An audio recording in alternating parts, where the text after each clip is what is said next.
저희 평화당의 선전은 매우 의미 있는 결과라고 생각됩니다. 6월 임시국회는 빈손으로 끝날 가능성이 커졌습니다. 야권이 내홍에 휩싸인 데다 여야의 엇갈린 셈법으로 앞으로 상당한 진통을 겪을 전망입니다. 예, 이제 오늘로 6.13 선거 치른 지 꼭 일주일 됐습니다. 선거에서 초라한 성적표를 받은 야당들 지금 큰 혼란을 겪고 있는데 민주평화당도 뭐 예외는 아닙니다. 이번 선거에서 호남을 제외하고는 어디서도 당선자를 내지 못했죠. 이 결과를 놓고 21명의 지역위원장들이 당 지도부 동반 사퇴하라. 그리고 비대위 구성하라. 공식 선언을 하고 나섰는데요. 의원들 사이에서도 조기 전당대회 추진하자 이런 쪽하고 비대위 구성을 촉구하는 게 맞다. 이쪽이 맞서고 있는 이런 상황이랍니다. 민주평화당 패의는 뭘까요? 또 어떤 방향으로 가야 할까요? 소속은 바른미래당이지만 사실상 민주평화당과 함께 활동하고 계시는 분이죠. 이상돈 의원 연결을 해보겠습니다. 이상돈 의원님 안녕하세요. 네, 안녕하세요. 네. 오랜만에 뉴스쇼 나오셨는데 네, 그렇습니다. 아직도 바른미래당 소속이시네요. 네, 그렇게 돼 있죠. 그렇게 되셨어요. 그러니까 출당 조치를 해주지 않아서 바른미래당 소속이지만 의정 활동은 민주평화당하고 계속 함께 하시는 거고요. 뭐 계속이라는 게 뭐 언제까지 계속 될지 모르겠습니다만 제가 현재 뭐 예. 평화연구원, 민주평화연구원장을 맡고 있으니까 예. 네, 현재까지는 그렇습니다. 그럼 오늘 그 민주평화당 워크숍도 가시는 거예요? 오늘 점심부터 예. 네, 그 있죠. 네, 예. 잠시 가시고. 앞부분에 이제 참여할 겁니다. 그러실 생각이세요. 자, 민주평화당의 지방선거 성적표 한번 보죠. 기초단체장 5석, 광역의원 1석, 비례대표 광역의원은 2석, 기초의원 46석, 비례대표 기초의원 3석. 이게 그러니까 뭐 이렇게 나왔는데 호남을 제외하고는 사실은 1석도 안 나왔어요. 그러니까 호남에서만 요만큼이 나왔는데 사실 이것도 민주당의 하고 비교하면은 비교가 좀 안 되는 상황. 민주당이 압도한 상황입니다. 어떻게 분석하세요? 네, 사실 창당 이후에 지지도가 좀 계속 하락을 했죠. 예. 그래서 뭐 선거 국면에 들어와서는 어느 한 여론조사에 의하면은 뭐 지지율 1%, 또 다른 회사에 의하면 한 3% 정도 있었어요. 그런 예. 지지도를 벗어나지 못했습니다.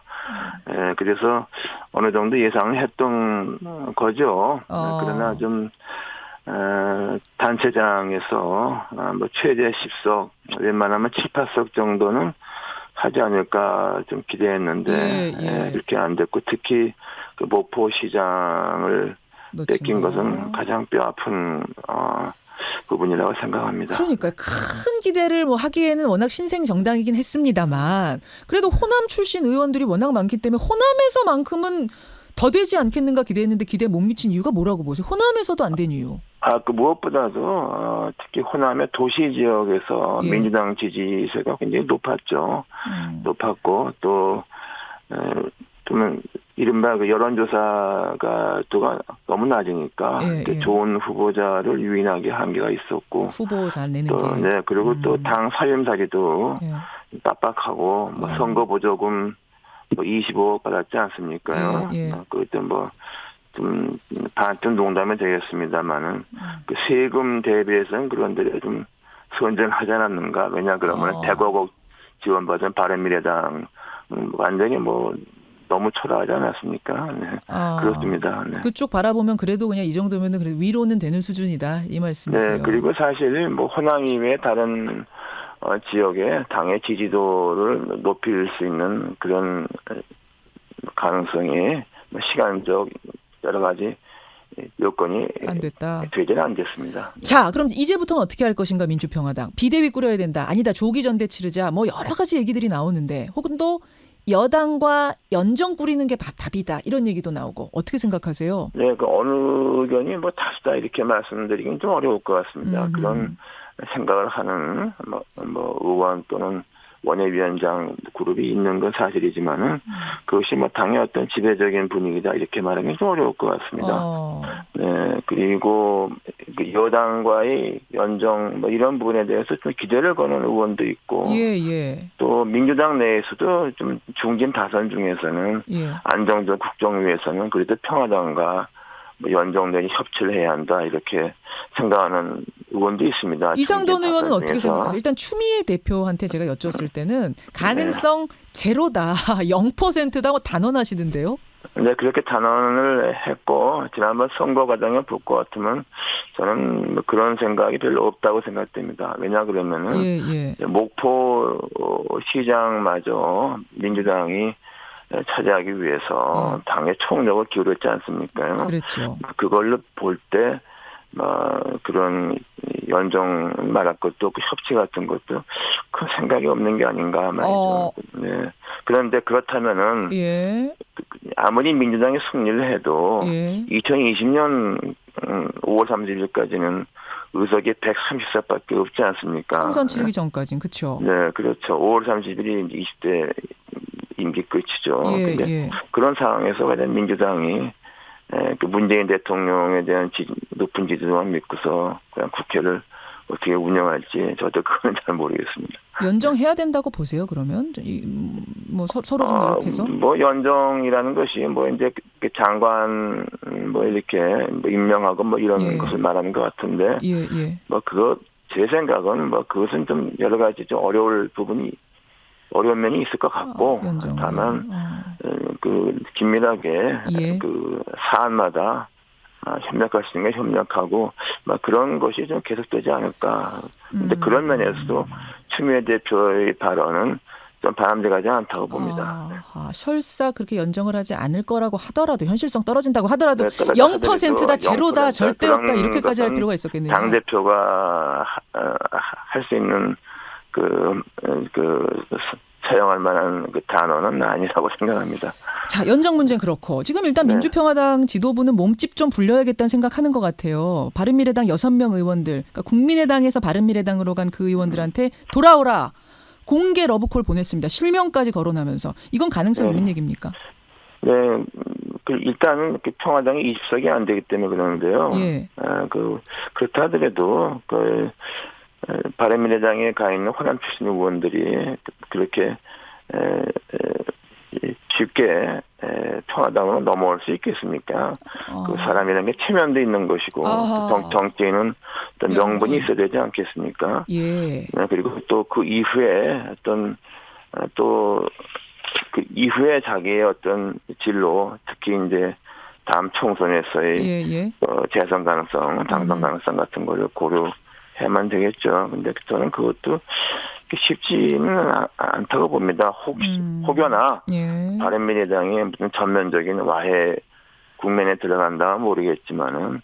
그럼 그 얘기를 좀 해보죠. 바른미래당은 어떻게 될까요? 사실 지금 소속은 바른미래당이세요. 그리고 안철수 전 대표에 대해서도 누구보다도 잘 아는 분이시고 이쪽 저쪽을 다 아는 분으로서 바른미래당은 어떻게 될 것 같습니까? 어제 사실은 바른미래당 워크숍이 있었는데 그 자리에서 외부 발제자가 안철수 전 후보 정계 은퇴하셔야 됩니다. 이 얘기를 해가지고 뭐 좀 정적도 흐르고 크게 화제가 되기도 하고 그랬습니다. 어떻게 보세요? 할 말을 한 거죠. 그리고 이미 다 예상했던 거죠. 그건 뭐 당연한 말을 이종훈 평론가께서 한 건데. 당연한 말입니까?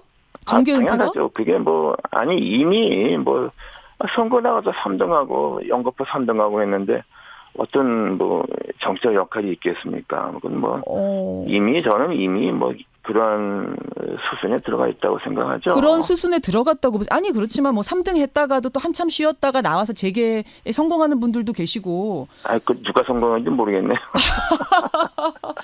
그런가요? 없습니까? 그런 불가능한 얘기입니까? 네, 그것은 이미 그리고 또 이미 제가 논의에 말씀드리지 않았습니까? 정치적인 역량의 어떤 한계 같은 것이 노정이 됐기 때문에. 그리고 바른미래당 자체가 창당부터가 굉장히 무리한 거죠. 그러니까 국민의당과 바른정당과의 통합도 어거지로 그렇게 한 것이고. 어거지 통합이라고 보세요. 그 절차 같은 거 국민이 보지 않았습니까? 그리고 또 바른정당과 또 국민의당 이른바 안철수 대표를 위시한 의원들과의 그건 이미 과연 한 개의 정당을 볼 수 있는가? 사무실도 2개가 있고, 당직자들도 그대로 별도로 있고, 또 당 규모에 비해서, 당의 어떤 위상에 비해서 뭐 당직자 같은 경우 비대하게 뭐 너무 많고 예. 또 그 직전 선거 2016년 총선에서 이제 정당 투표가 높았기 때문에 이번에 지방선거에서 세금을 100억 원 수령했지만 정의당, 평화당보다도 훨씬 못한 성적이 나오지 않았습니까? 아 그러면은 안철수 전 대표는 보시기에는 이미 정계 은퇴 수순에 들어갔다라는 말씀은 그럼 바른미래당은 어떻게 된다는 얘기고 유승민 대표는 어떻게 된다는 말씀이세요? 지금 유승민 대표는 사실상 그 당에 대한 생각은 접은 거 아닙니까? 뭐 그렇게 보이지 않습니까? 네. 아니 그게 무슨 말씀이세요? 아니 그 바른미래당에서 전혀 이제 뭐 그 쭉 남긴 말 그거 볼 때 과연 저 근데 바른미래당의 현 그런 모습으로 과연 계속 가려는 생각이 있다고 보입니까? 그럼 어디 갑니까? 그분이 거기 안 가면 어디 갑니까? 아니 그거야 뭐 본인이 판단하겠지만은 뭐 조금 숨고르기를 한다고 봐야죠. 네. 숨고르기를 할 거다. 그럼 그 당은 뭐 어떤 상태에서 숨고르기를 한단 말이에요? 당을 떠나서 숨고르기를 한단 말씀이에요? 그러니까 유승민 전 대표의 생각은 자기 지로는 개혁 보수를 가는 건데 저기서 보수라는 두 단어에 질색을 하는 사람들이 지금 당을 끌고 왔는데 그건 뭐가 됩니까? 뭐 제가 볼 때는 유승민 대표는 이미 생각이 떴다고 봐야죠. 네. 저는 그렇게 봅니다. 네. 지금 바른미래당 분들이 물론 이상돈 의원도 바른미래당 소속이시지만 다른 바른미래당 분들이 들으면 이거 어떻게 반응하실지 제가 뭘 반응해요? 다 그렇게 상식적으로 알고 있는 건데. 그 상분들도 지금 이 말씀이 그대로라면 거의 와해 수준이란 얘기잖아요. 저는 뭐 와해라는 것이 배란가는 게 아니라 그 정당이라는 게 항구적인 정당은 봤습니까? 우리나라에서는 그나마 한나라당의 그 뿌리에 두고 있는 현재 한국당과 민주당만 좀 버텨왔죠. 제3정당이 그렇게 항구적으로 된기가 굉장히 어려운 풍토에 있지 않습니까? 자, 30초 남았습니다만 한국당은 그러면 한국당이야말로 지금 자중질환에 제대로 빠져 있는 상황인데 어떻게 될 것 같으세요? 분해되는 겁니까? 뭐 이게 해체되는 겁니까? 뭐 어떻게 되는 겁니까? 정당의 분해되고 해체하는 것도 쉽지 않습니다. 그리고 한국당은 뿌리가 있기 때문에 그리고 현재까지 2020년까지는 100석 이상의 의석이 있지 않습니까? 네, 그래서 저는 뭐 굉장히 그 여러 가지 뭐 논란 뭐 분란이 있겠지만 그렇게 하고 결국에는 2020년 총선을 앞두고서 거기서 또 한 번의 쇄신의 기회를 만들어내느냐 못하느냐 그때 판가름 나지 않겠는가 생각합니다. 네. 지금 뭐 해체 얘기하지만 해체도 쉽지 않을 거다 한국당. 쉽지 않습니다. 정당이 쉽게 없어집니까? 여기까지. 거대한 정당은 절대로 이렇게 쉽게 없어지지 않습니다. 알겠습니다. 이상돈 의원님 오늘은 또 이제 평론가적인 입장에서 두루두루 당에 대한 얘기, 정계 개편에 대한 얘기를 해주셨는데 오늘 워크숍 가서 일단 민주평화당 어떻게 가야 되는지 이 질로 많이 좀 고민해 주시고요. 우리 정치가 바로 갈 방법은 뭔지 진지하게 고민해 주십시오. 고맙습니다. 네, 감사합니다. 바른미래당 소속이지만 민주평화당과 함께 활동하고 있는 이상돈 의원이었습니다.